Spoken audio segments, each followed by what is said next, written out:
Nah, silakan. Ya, intinya saya ingin mengatakan bahwa bangsa Indonesia harusnya bangga untuk memberikan kesempatan kepada anak-anak muda supaya mereka jauh lebih kreatif, jauh lebih inovatif, dan ketika mereka menemukan hal-hal baru dalam bidang yang mereka geluti, ya, termasuk juga adalah meneliti ijazah yang sekarang menimbulkan polemik, saya kira itu patut diapresiasi, Bang.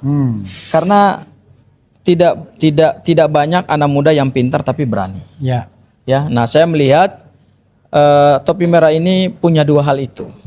Dia tidak bergelar sarjana, tidak bergelar magister, dan tidak bergelar doktor, dan dia jujur mengatakan itu.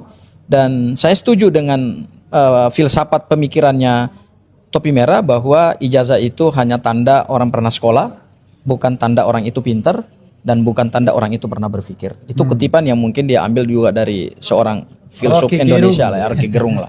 Saya setuju dengan beliau, ya.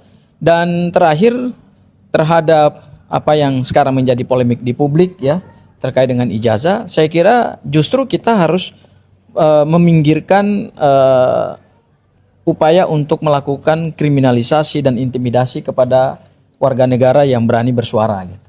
Ya, kalau memang ijazah itu asli, menurut saya setuju juga dengan Bang Refli, juga setuju dengan Mas Roy, dengan Bu Tifa, dan teman-teman pengacara yang lain, gitu. Kalau ijazah ini asli, sebetulnya sederhana kok. Tidak perlu kita sampai bertahun-tahun berdebat seperti ini, gitu.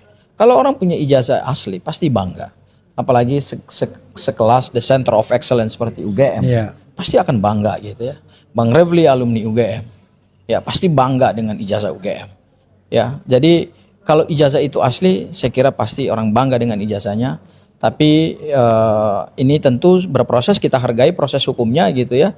Tapi ada satu lagi pesan saya adalah jangan melakukan ancaman dan intimidasi kepada anak-anak muda Indonesia. Salah satunya adalah Topi Merah. Mereka ini adalah masa depan dan aset bangsa Indonesia ke depan.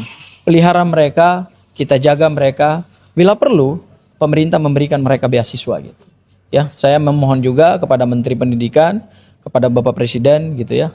Segeralah anak muda seperti Topi Merah yang cerdas ini, kalau memang tidak mampu secara ekonomi untuk melanjutkan pendidikan, ya harusnya difasilitasi. Kita punya banyak sekali dana pendidikan, dana beasiswa, gitu ya. Harusnya dia diberikan kesempatan untuk mengembangkan ilmu pengetahuannya, suatu hari ilmunya itu akan berguna bagi Indonesia. Bukan kemudian kita ancam dan ingin kita somasi dan kita kriminalisasi. Itu pesan